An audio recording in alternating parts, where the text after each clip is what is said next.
So you're planning on adding some subwoofers to your vehicle. You know that you want to do a ported style design, so you've measured out your trunk or your rear hatch or your under seat area. Now let's say, as an example, you found that you have a space that is 14 inches tall by 32 inches wide by 15.5 inches deep. You do the math multiplying these three values and then dividing by 1728 in order to get the cubic feet that you have to work with. Awesome! It looks like I have 4 cubic feet to work with. That means that I can pick a subwoofer that requires an airspace of 4 cubic feet, right?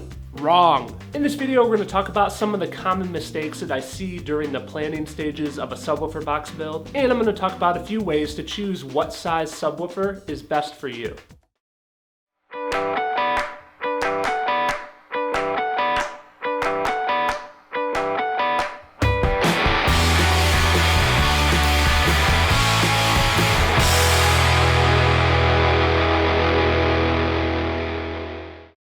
Hey everyone, welcome to Fabrication Friday, the episodes here on CarAudioFabrication where I answer one of your questions about custom car audio or fabrication. Now I know summer is coming and many of us are starting to plan out our next subwoofer box build. A question that I receive here often is, how do I pick out a subwoofer? There are definitely a ton of choices out there and it can really get confusing. I know that it's easy to get caught up in all the specs and ratings and everything, but I really think that this all overshadows one of the most important basic things that we need to understand. We need to be sure that we're picking the actual size of subwoofers that will work best in the space that we're going to be installing them into. So let's go work through an example. In the beginning of this video, I said that we had 14 inches tall by 32 inches wide by 15.5 inches deep to work with. Now in this example, we're going to be pretending that we're installing into a car trunk, but this method would also apply to the rear hatch of an SUV, an underseat area, really anywhere in a vehicle. The first thing we need to consider is what face of the box do we plan on installing these subwoofers on. In the example that we're doing, where we're installing a box into a car, we either want the subwoofers to fire backwards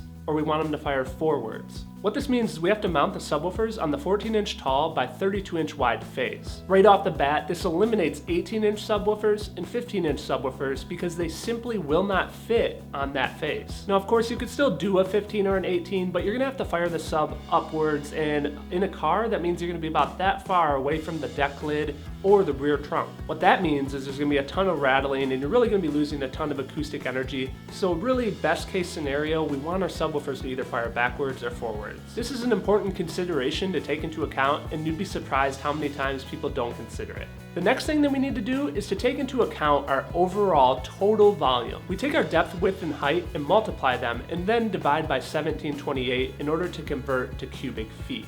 Now what is super important to note is that this value that we get, in this case 4 cubic feet, is the total volume, the total overall volume. This is not, I can't say it enough, this is not the airspace. I see this mistake made all the time. A lot of guys will think, hey, yes, I have 4 cubic feet to work with. I'm gonna order a 15-inch subwoofer that works with 14 cubic feet. And then they're disappointed when they find out that they don't have that much actual airspace to work with. If you're not understanding quite yet, let me explain why. Inside this total 4 cubic feet volume, we need to fit several things. We need to fit all the wood for the box. We need to fit any bracing. We need to fit the displacement of the subwoofer itself. We need to fit the volume of the port and anything additional like 45s, bracing the corners, stuff like that. This is why it's really critical that before we start building a subwoofer box, we really should have a subwoofer box design. But still, before we can even start the design, we still need to choose which subwoofers we want to use. So we know that we have 4 cubic feet, again, of total volume. How can we determine how much of that is actually usable airspace before we do a design and before we do anything complicated so that we can pick out our subwoofer size? This is something I've been thinking about for a while, and I wanted to help the community with coming out with a guideline that you can use. Now, before we go forward, I just want to stress that this is just a guideline. It's not a rule, it's not a law. It's just a guideline that will help you give a good basis of prediction on how you should proceed. In engineering, this is something that's common. You don't want to go through a big elaborate study and a bunch of calculations just to find out that you were nowhere even near where you needed to be. So instead you make a series of assumptions in order to determine that you're at least close to where you need to be, and then you can go back and do all the hardcore calculations. Now many of you may know over on my website, CarAudioFabrication.com, I offer custom box designs that you can purchase. Purchasing these designs helps to support the channel and it helps me make more videos for you guys. Now what I actually did is I went through all the data of several of my different designs that I've done for customers in the past.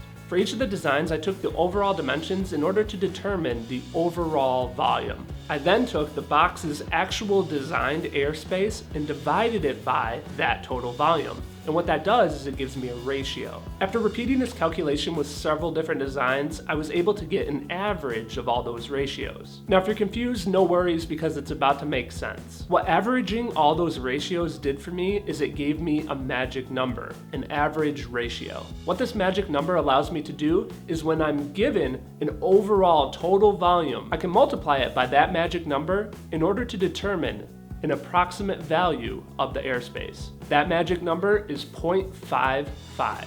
So let's go back to the original example. I know that I have 4 cubic feet of total volume.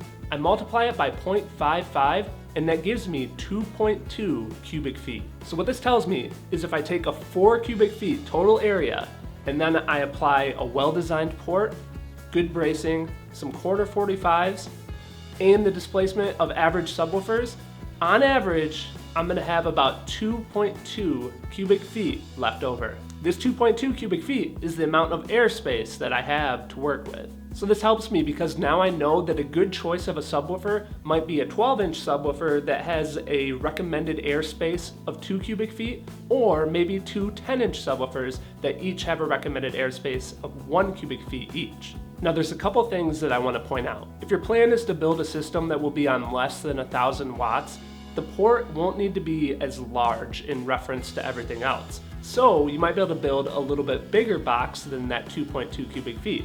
You might be able to go up to 2.5 cubic feet. Again, because the port doesn't need to be as large. Now let's say we're going with a very high powered box, a box over 1,000 watts. The port is going to need to be larger, so in that case we might only be able to get 2 cubic feet rather than 2.2. Again, this is all an approximation, but at least now I have a quick reference point and a quick idea on what I can actually get away with for this design. Now, using this approximation method may come as a surprise. There's been many times in the past that I've been working with somebody and they've been wanting to put in 2 18s in a small sedan, and we go through this process and we find out that it might not be the best choice. In the end though, they end up more satisfied with 2 smaller subwoofers, and that's something else that I want to talk about. I know that it's really easy to believe that more is better. A lot of people think, oh, bigger subs, definitely better. What's important to understand though is, generally speaking, if you take a large subwoofer and you put it in an undersized subwoofer box, the low frequencies are going to drop off much faster. What this means is you're not going to have as much output on the low notes. In contrast, when you install a smaller subwoofer into a box that has the proper airspace that it's designed for, you bring back a lot more of the low end, and the subwoofer is going to be able to play like it was designed. So if you do these calculations and you find that you don't have enough volume for the subwoofers that you were hoping to use, my suggestion is that you go down a size and use subwoofers that will in fact have proper airspace. Something else to consider is, since smaller subwoofers are generally less expensive, you can use that cost savings to step it up to a higher quality subwoofer, or maybe even up your power. So when it comes time to do your next project, I recommend that you start with measuring out your total volume, multiplying that by 0.55 to give yourself your total airspace volume. This guideline will help you make a better choice on what subwoofer size to go with. After you've determined what size you want to go with, you can take a look at the more detailed specs, and we can cover that in a future video. Now, if you're in need of a subwoofer box design, check out what I have to offer, or send me a message by clicking the links down below. Thank you for watching this video. Please keep in mind, in order to keep making the Fabrication Friday episodes, I need your guys' questions, so if you can drop a comment down below, that would be appreciated. Also, I want to let you guys know that I have my first shipment of gear coming for a new build that I'll be working on this year, so stay tuned for more details on that. If you're new here, welcome to the channel. Here at CarAudioFabrication, I want to work together in order to help you learn how to master car audio and how to design, build, and install your dream car audio system. You can check out some of my previous videos over here, or you can subscribe to be notified when I upload new videos every Friday. A special thanks goes out to Emmanuel, EJ, Rory, Eddie, Truman, and Jerry, along with the rest of the Patreon support team. Thank you guys for supporting these videos. If you would like to learn more about how you can help support the content, please check out the link to Patreon down below. Thank you again for watching.